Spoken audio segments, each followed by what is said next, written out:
எந்த சூழ்நிலையை பார்த்து நீ பயந்து இந்த பாதையை நான் எப்படி கடக்க போகிறேன், இந்த துன்பத்தின் பாதையை நான் எப்படி கடக்க போகிறேன், இந்த அவமானத்தின் பாதையை நான் எப்படி கடக்க போகிறேன், இந்த இக்கட்டின் பாதையை நான் எப்படி கடக்க போகிறேன், வேதனையோடு கண்ணீரோடு இந்த இடத்துல கடந்து வந்தாயோ, கர்த்தர் சொல்லுகிறார், உன்னுடைய இக்கட்டின் நடுவிலே நான் உன்னை உயிர்ப்பித்து உன்னை மென்மேலும் மென்மேலும் ஆசீர்வதிக்க நான் வல்லவராயிருக்கிறேன். நீ இழந்து போனதை திரும்ப கொடுத்து, நீ இழந்து போன ரட்சிப்பின் சந்தோஷத்தை திரும்ப கொடுத்து, நீ இழந்து போன உற்சாகமான ஆவியை உனக்கு திரும்ப கொடுத்து நான் உன்னை உயிர்ப்பிக்க போகிறேன். மரணம் கசப்பானது. இந்த மரணத்தை யாரும் விரும்புகிறதில்லை. மரணம் இனி இரண்டாம் மரணம் ஒரு மனிதனுக்கு வரவே கூடாது. ஆகவேதான் இயேசு கிறிஸ்து இந்த மரணத்தை நமக்காக ஜெயித்தார். எந்த இக்கட்டின் நடுவில், எந்த பிரச்சனை நடுவில் நடந்து ஆண்டவர் எனக்கு ஒரு விடுதலை கொடுக்க மாட்டாரா? இந்த இக்கட்டு நடுவிலிருந்து என்னை தப்புவிக்க மாட்டாரா? இந்த இக்கட்டின் நடுவில் என்னை பரிசுத்த ஆவி எனக்குள்ள ஊற்றி உயிர்ப்பிக்க மாட்டாரா என்று நீங்கள் கலங்கி வந்திருக்கலாம். நிச்சயமா கர்த்தர் தம்முடைய ஆவியை உங்களுக்குள்ள பிரவேசிக்க பண்ணி உங்களை உயிர்ப்பிக்க போகிறார்.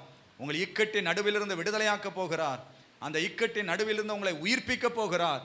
அந்த இக்கட்டின் நடுவிலிருந்து உங்களை சுகமாக்க போகிறார். தன்னுடைய ஆஸ்திகளெல்லாம் செலவழித்தும் கொஞ்சமும் சுகமாகாத ஒரு ஸ்திரீ, 12 வருஷம் இரத்த போக்கு வியாதி, அவளுடைய வாழ்க்கையில பலனற்று போனாள். 12 வருடம் துன்பத்தின் நடுவில் நடந்திருக்கிறார். இயேசு கிறிஸ்து அந்த வழியாக கடந்து வந்த பொழுது அவள் என்ன நினைத்தா தெரியுமா? என்னை உயிர்ப்பிக்க வல்லவருடைய வஸ்திரத்தின் ஓரத்தை நான் தொட போகிறேன், கர்த்தர் என்னை உயிர்ப்பித்து விடுவார்.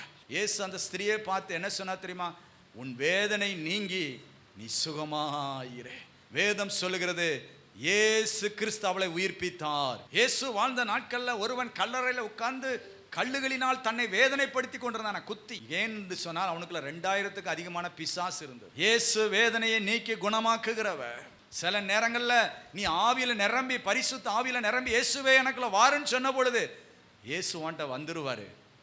வந்த பிறகு நீ மறுபடியும் பாவ அசுத்தத்துக்குள்ள விழுந்துட்டா இயேசுவா வீட்டை காலி பண்ணிட்டு என்ன செஞ்சிருவாரு?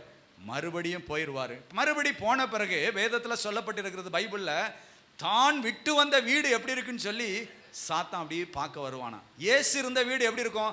அழகா ஜோடிச்சு சூப்பரா இருக்கும். அவன் வந்து பார்க்கும் பொழுது வீடு எப்படி இருக்குதான்? அழகா ஜோடிச்சு இருக்குதான். ஆஹா, நமக்கு ஜோடிச்சு வச்ச வீடு கிடைச்சிருக்குதுன்னு சொல்லி மறுபடியும் தண்ணிலும் பொல்லாத ஆவிகளை கூட்டு வந்து அந்த வீட்டுக்குள்ள என்ன செஞ்சிருவானா? குடி வந்துடுவான். குடி வந்தவர் என்ன நடக்கும்?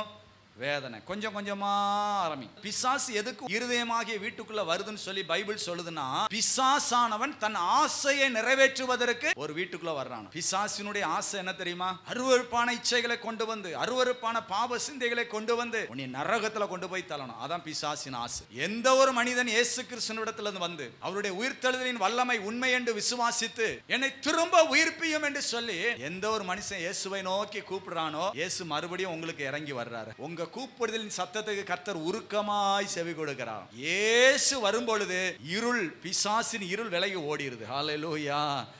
கர்த்தர் இன்றைக்கு உன்னை உயிர்ப்பித்து உன் வேதனையை நீக்குகிறார். எந்த சாத்தான் உன்னை வேதனைப்படுத்தினானோ, எந்த சாத்தான் உன்னை தலகுனிய வைத்தானோ, அதே இடத்தில் கர்த்தர் உன்னை தலை உயர்த்தும்படி ஆசீர்வதிக்கிறார். கர்த்தர் உன்னை மேன்மைப்படுத்த விரும்புகிறார். உயிர்த்தெழுதலின் வல்லமை உன்னை சந்திக்கிறது இந்த வேளையில. தேங்க்யூல்லா. அவர் எல்லா முகத்தினுடைய கண்ணீரையும் துடைத்து கொண்டு இருக்கிறார். மகனே, உன் கண்ணீரை கர்த்தர் துடைத்து கொண்டு இருக்கிறார். இனி நீ அழாதே என்று சொல்லி கர்த்தர் உன் கண்ணீரை துடைக்கிறார். உன் கண்ணீரை துடைக்கிறார். ஆண்டவரே, நீ கண்ணீரை துடைக்கிறதற்காய் நன்றி. துக்கத்தை சந்தோஷமாய் மாற்றினதற்காய் நன்றி. வேதனையை நீக்கி சுகமாக்கினதற்காய் நன்றி. ஒவ்வொரு மேலும் கரத்தை நீர் வைத்ததற்காக உமக்கு நன்றி. இயேசுவின் நாமத்தில் தாழ்த்தி கரத்தில் அர்ப்பணிக்கிறோம். இயேசுவின் நாமத்தில் ஜெபிக்கிறோம் நல்ல பிதாவே.